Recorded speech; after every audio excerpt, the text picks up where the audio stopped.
Good afternoon, everybody, and welcome to Wild Side Live, another edition and a preview edition for the next National Walleye Tour event, which is the Sault Ste. Marie event coming up here at the end of, I guess it's the beginning of August, isn't it? Boy, time's flying right along here. We're going to be August 13, 14. Is that the dates? Yeah, next week. Very good. Yeah, it's coming right along. So that really glad to have everybody here. Our objective, if this is the first Wild Side Live that you've paid attention to, is we want to provide you a really good understanding of this fishery, a glossary kind of, so to speak. So when you watch the event, you watch the interviews, you follow the weigh-ins, you see some media coverage of the event, you've got a good understanding of what the anglers are talking about. And as a fisherman, you can digest that information in a way that helps you catch more fish wherever you like to fish. That's the real idea here. From viewers, please make, you're more than welcome. We want you to comment, like, share this. Most of all, subscribe to it so you can stay up to speed on everything that's going on and stay in the boat with these incredible fishermen that we have on the National Walleye Tour. It's really going to be a fun event today because joining us, along with my co-host from the Pontoon, John Balla. John, good to see you. See you guys. John's joining us from Chicago. We've got our 2019 National Walleye Tour champion from Sault Ste. Marie. He's a tournament pro, charter captain, set a record for the most dominating win last year on the National Walleye Tour when we were at Sault Ste. Marie, winning by over 14 pounds. From Grand Blanc, Michigan, David Kolb. There he is. Hello, Chip. Good to have you here, David. Thank you very much. And It's great to be here.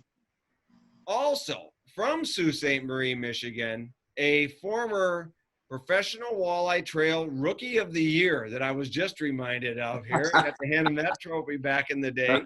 Also an MWC Team of the Year winner, and just in 2019, him and his son Billy, who was 15 years old at the time, took a top 10 finish right there in Sault Ste. Marie at the NTC event. So tournament pro, Sault Ste. Marie resident, David Atkinson, welcome aboard.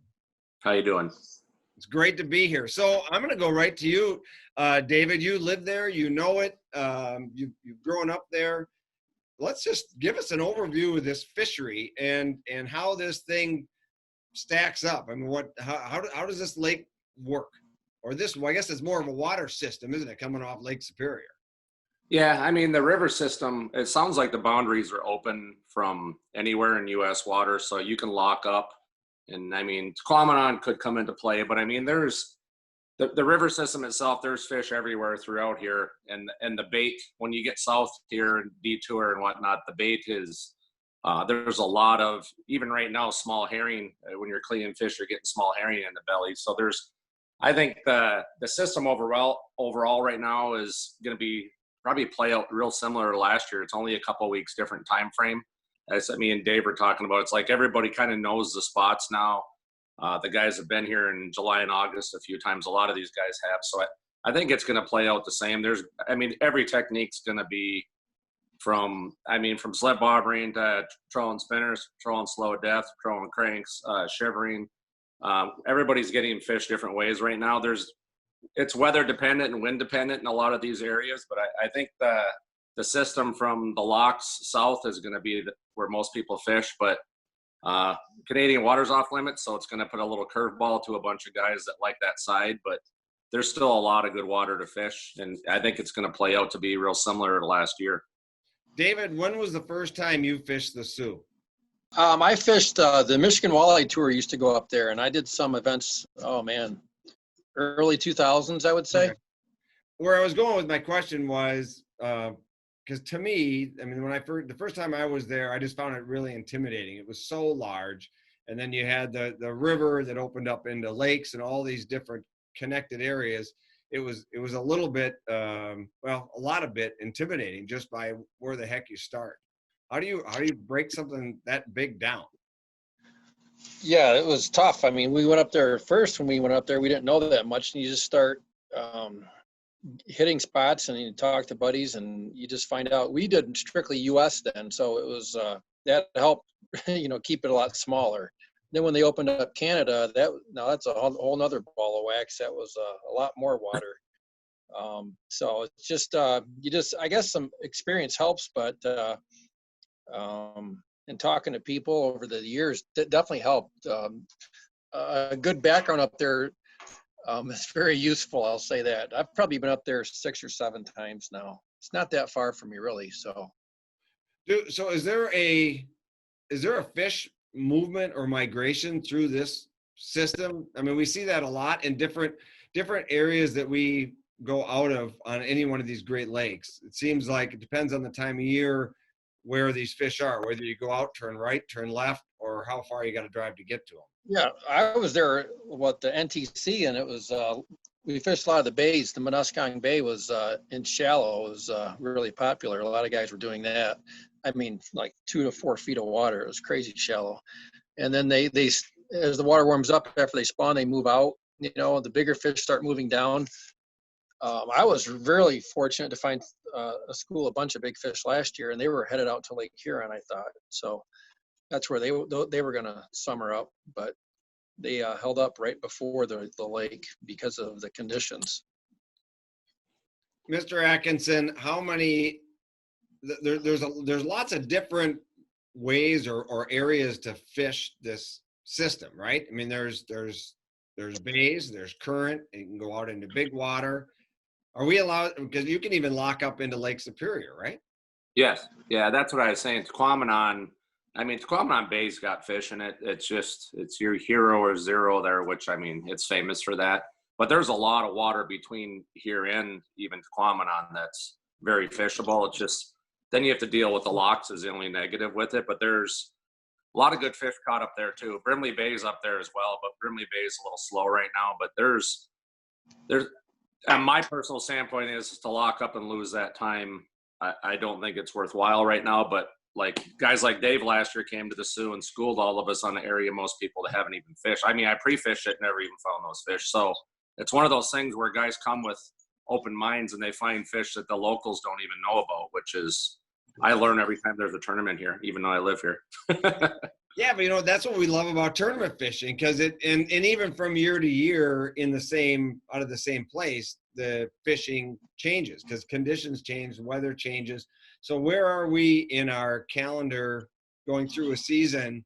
I mean, are these fish going to be set up pretty much where they were similar to a year ago, or it's close. I mean, we've had a really warm summer, so we're a little bit actually ahead. We're kind of where you would fish in late August, but the bays are all going to come into play. There's a lot of weed fish going on. There's the channel edges. There's going to be, out of these 80, 90, 100 boats, whatever we get, there's going to be probably 20 that don't leave the river. I mean, they're just going to bottom bounce down the shipping channels because they come here, they're not stupid. They see the local boats, they see them catch fish.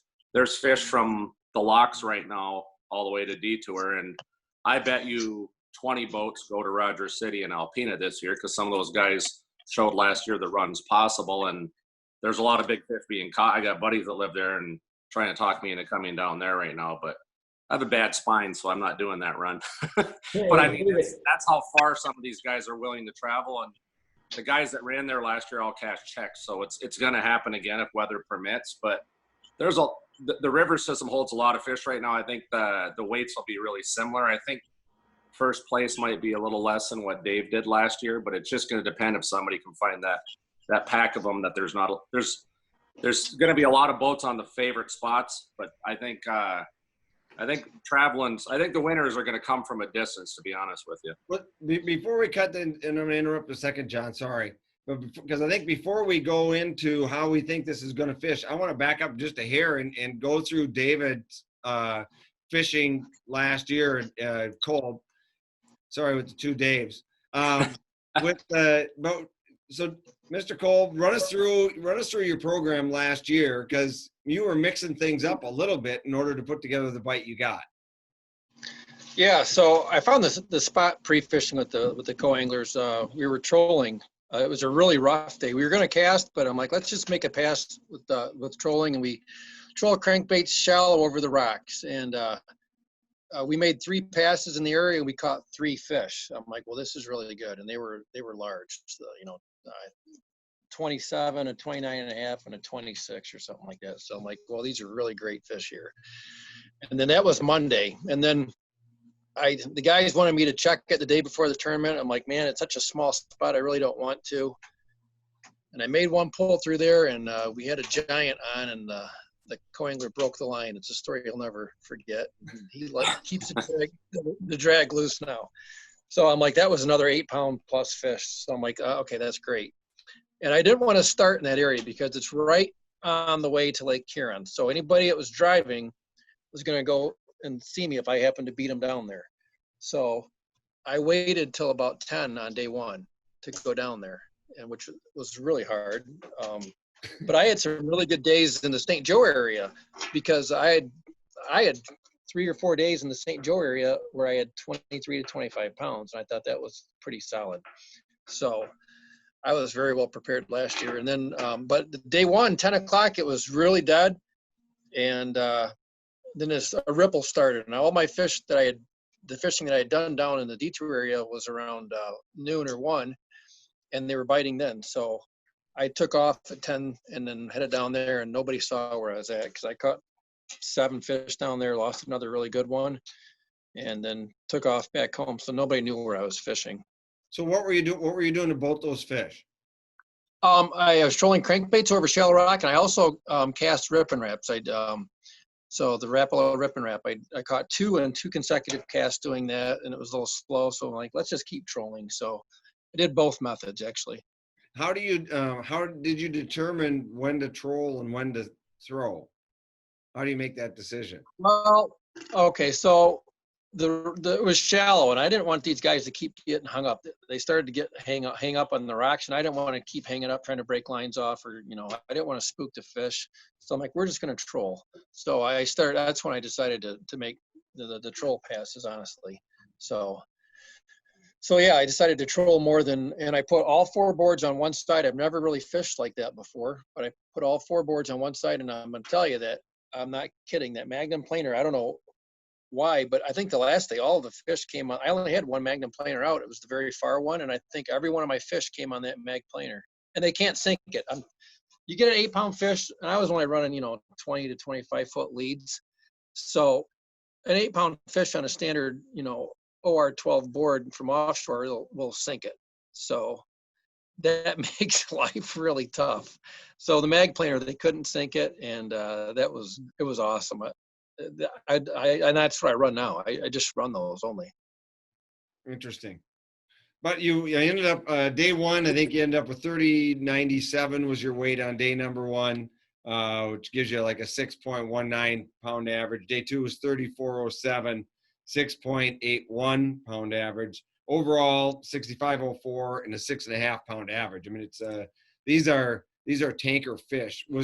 Did all your fish come off of one spot, or was there? No, they were just spread around. There's a bunch of rocks in there, and you catch one here, one there, and it just spread out. So that was another reason I'd want to troll, because if I'm casting, I might not be casting in an effective area anyway. So I wanted to keep, moving around.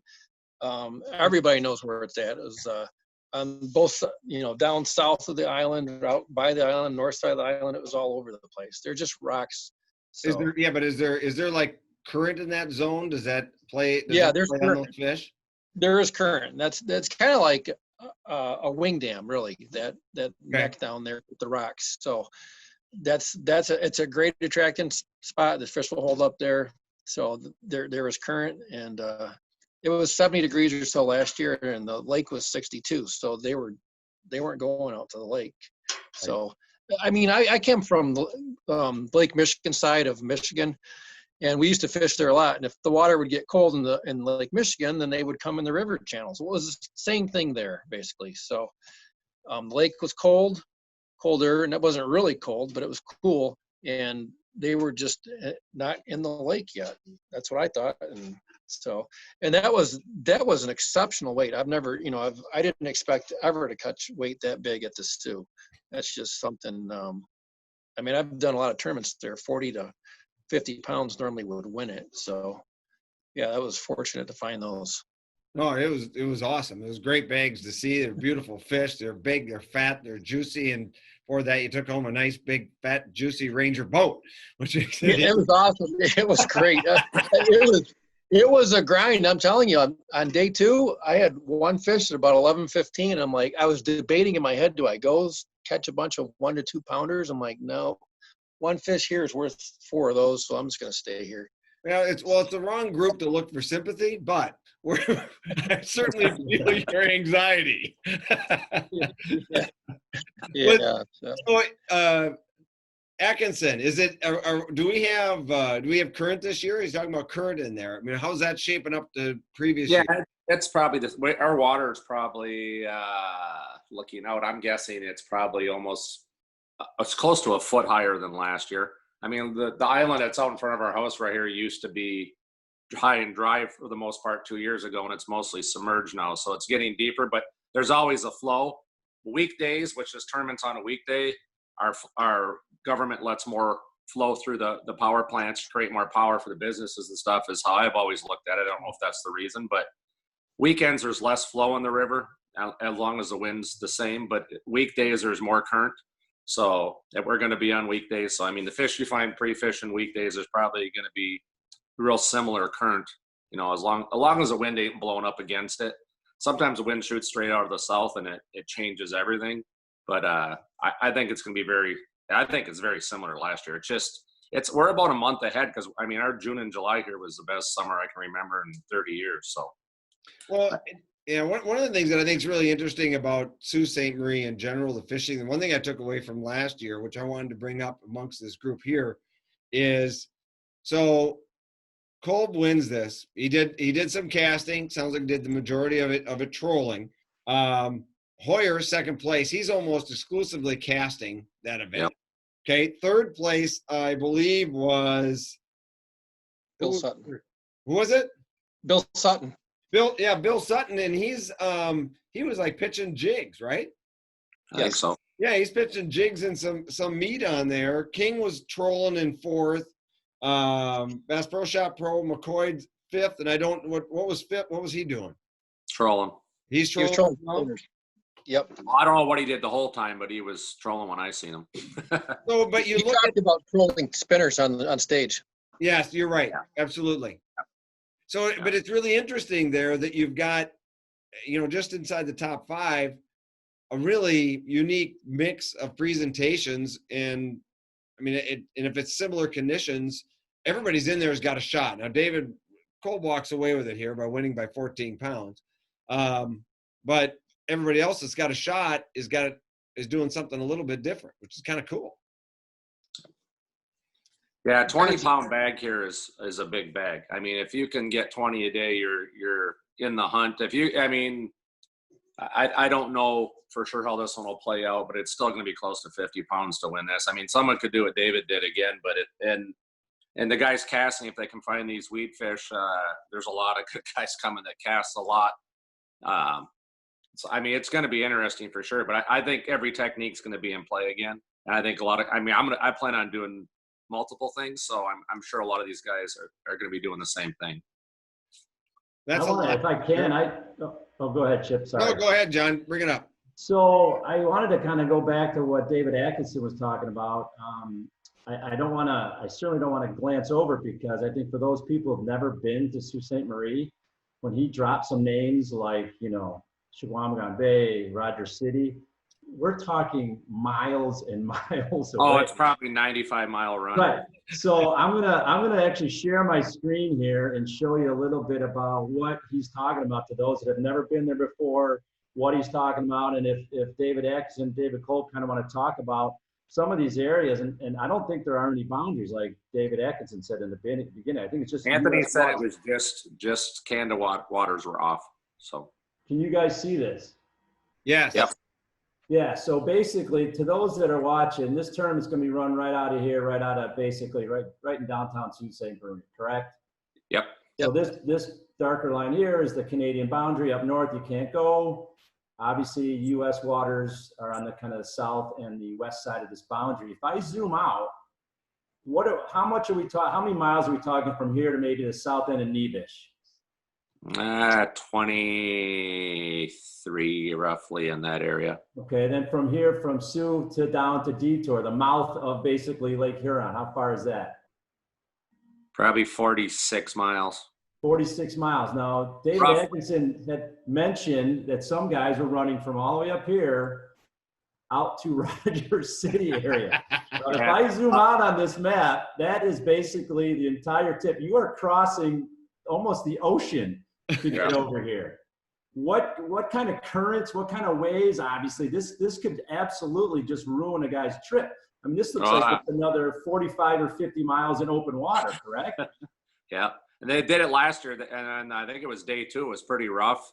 I have a bad back. There's zero chance I haven't even gone there and pre-fished this year, because what's going to happen is it would be heartbreak for me to go there and get good fish going and not be able to go.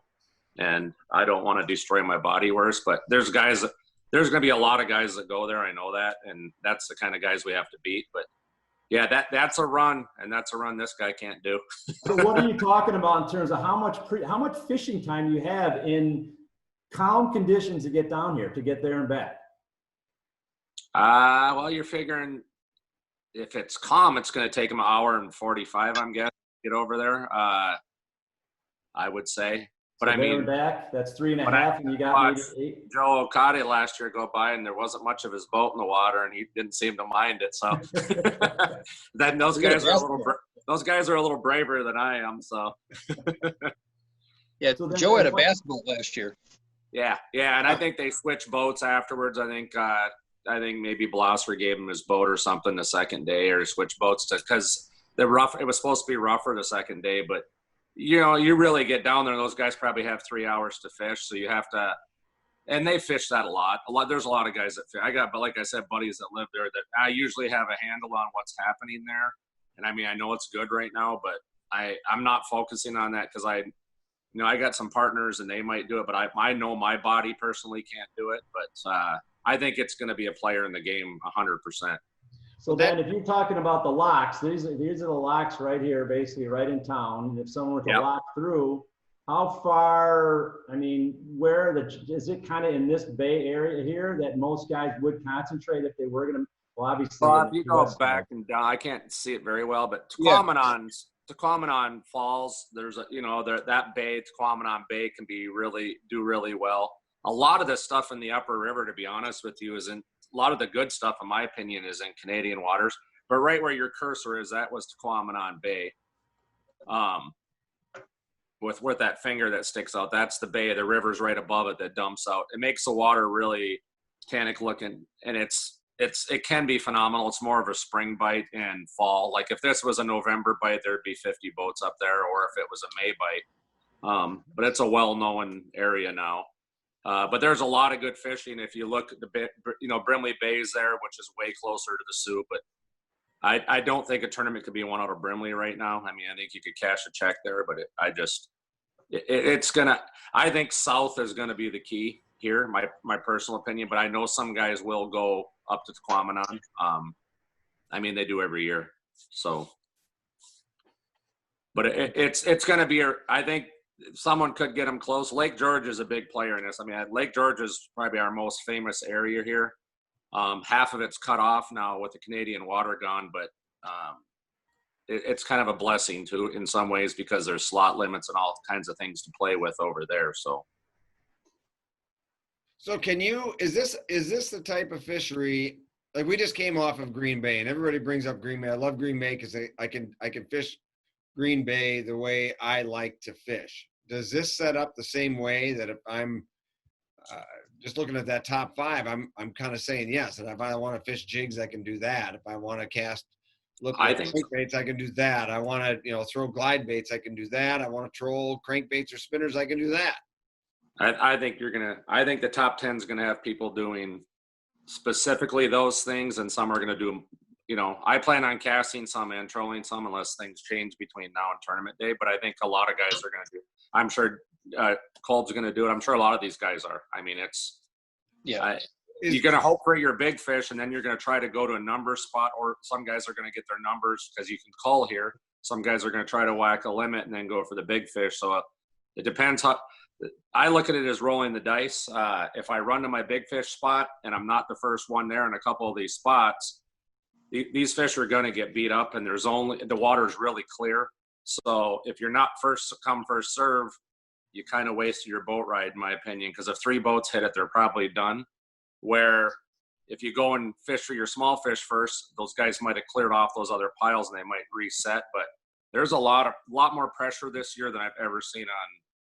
The southern fish are getting way more pressure than I've ever seen since I've lived here, and I've lived here my whole life. So I mean, there's a lot of people fishing south, and I think all techniques are going to come into play. I just think it's going to be a first come first serve tournament.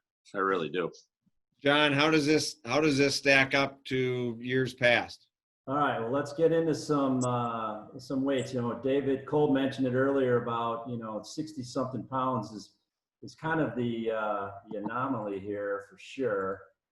I put together a little bit of, I don't know, can you see that pretty well? Do I need to make it a little bigger, or you got that pretty good? I see it. Yep. All right, so this is based, I just kind of did a little sample. I've got, if you see up here in the, let's see, I think I can annotate with a little bit of a spotlight here. I think, oh yeah, here we go. So I just kind of did here, this is the month of the year. That's, let me see if I can clear some of that out. Let's undo. All right. I need a bigger drawing. Oh no, we need to mark it all up. Just scribble all over it. Well, I need a bigger, I need something a little bit bigger here. Well,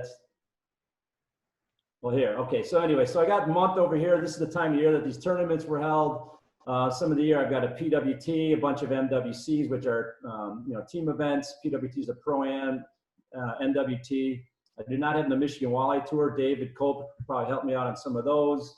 But then the number of teams, and I'm going to kind of point out that the number of teams, as the number of teams got over 100, the weights actually were higher, which is interesting. So then what I've got in red are this first place, 10th place, 20th place, 30th place, but the red are the highest in each of the categories. So this is the highest ever, was 65 pounds, which David won it last year with for first, and then your 10th place, 20th place, and then the blue is the lowest out of all this data set. So the lowest to ever win one was back in 36 pounds back in August of 2005. 10th place last year was 33 pounds, almost 20 pounds for 10th, 20th, 14th, 30th, 11th, and so on. But what the interesting thing is about Michigan and Sault Ste. Marie, correct me if I'm wrong, you guys can unlimited culling, right? You replace unlimited culling.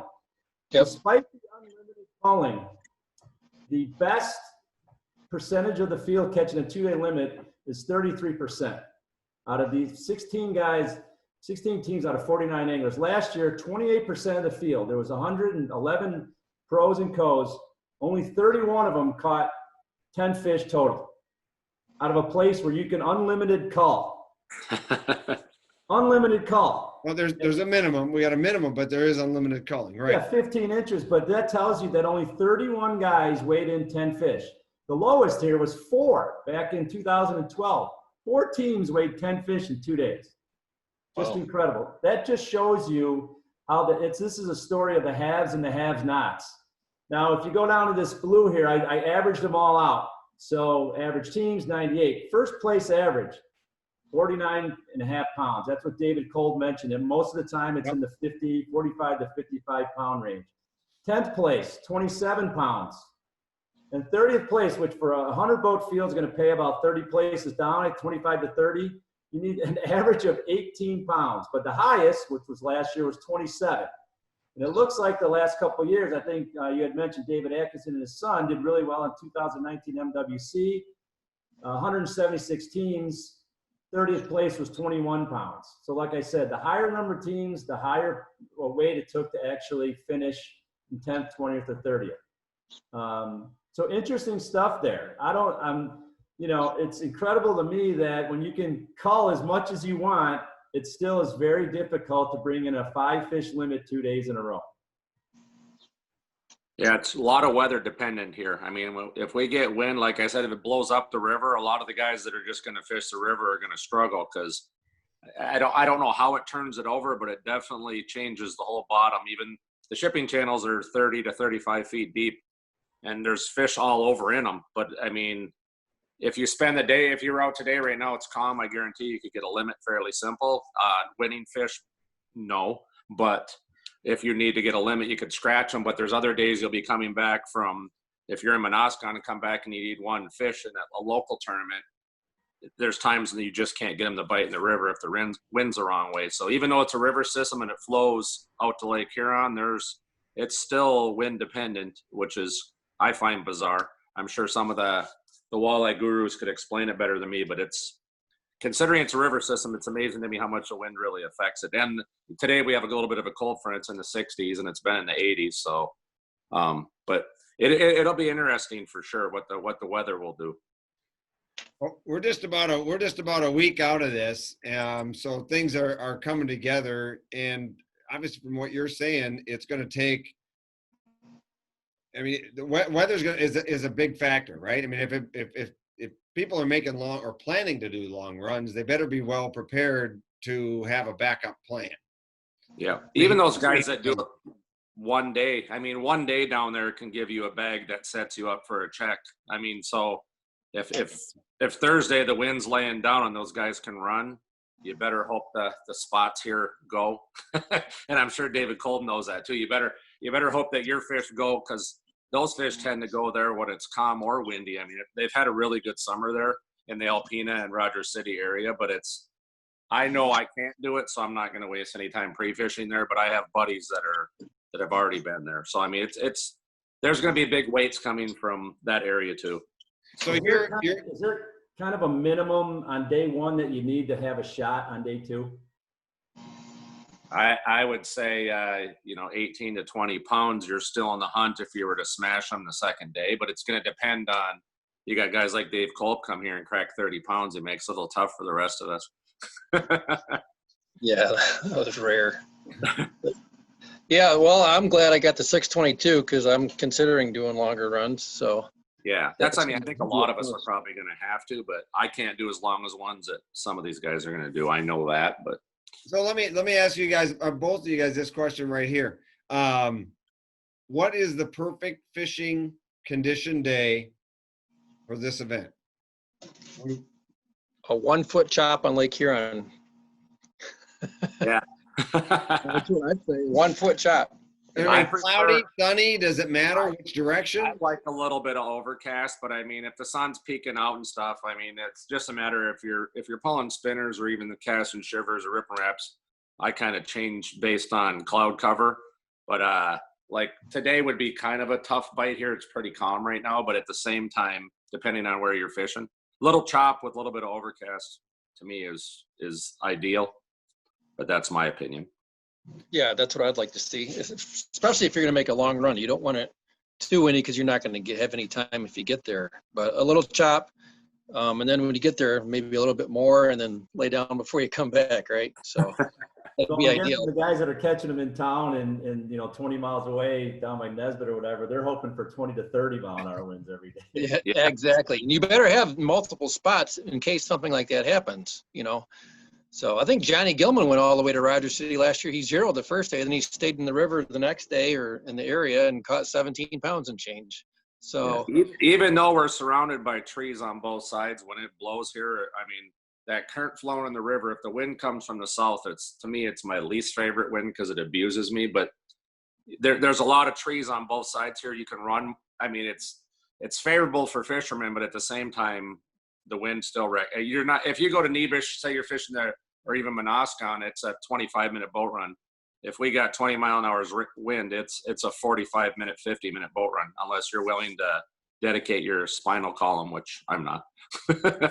So one observation on Sault Ste. Marie, throughout the history of professional walleye trail tournaments, you haven't found a lot of fisheries that really have focused on the weeds. Winnebago, guys did a lot of that kind of stuff, but Sault Ste. Marie always seemed to mention the weeds, whether it was Lake George or, Gofron, I think, and those guys, and Broom on them, caught them in the weeds one year really well. But the weeds seem to play at Sault Ste. Marie kind of almost more than some of these other places that any walleye events go to.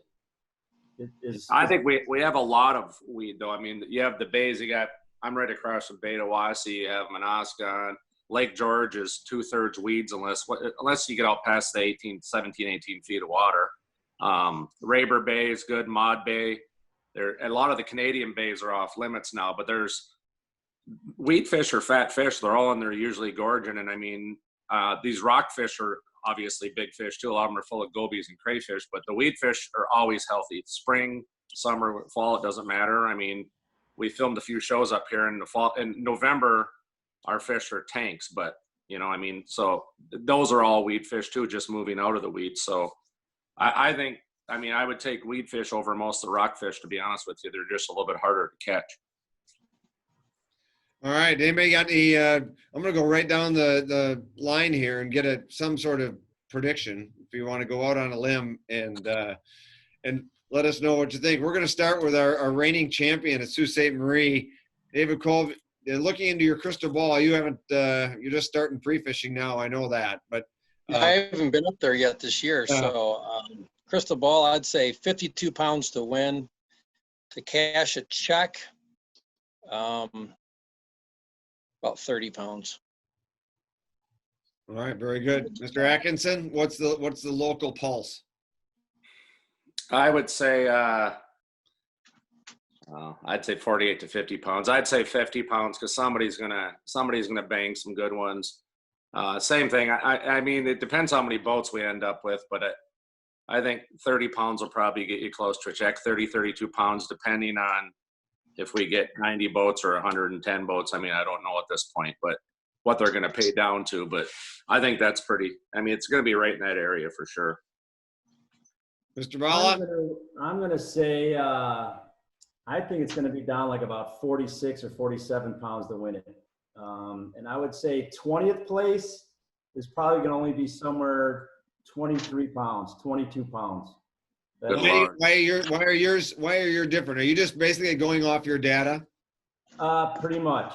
There's something else that might be right because Canada's off limits. So a lot of the checks came out of Canada last year. So he might be right on the lower end of that. So. Yeah, I mean, again, and David, depending on how many boats you have, I'm going to say, 20 or 30, 20th place might be a little bit higher, but if it's 30, if it pays down to 30 places, you're probably talking somewhere around 19 or 20 pounds, but 20th place, 23, 24 pounds, something like that. 23 pounds, I'm thinking, and then 47 to win it, 46, 47 to win it. Well, it's going to be a fun event, and thanks you guys for stopping by here this afternoon. Want to wish you both the very best of luck at this coming event. Make sure that if you're interested in it, nationalwalletetour.com will have live weigh-ins and more information on this every single day. You can keep in touch with all of these gentlemen here through their social media pages. We'll be sure to tag them in this post along the way so you can follow them individually. Until then, I'm Chip Leer. Thanks for joining us. Please send us a comment, subscribe, let us know your thoughts, let us know what you want to know, and we're going to get those answers for you. Best of luck at the Sioux, gentlemen. We will see you there.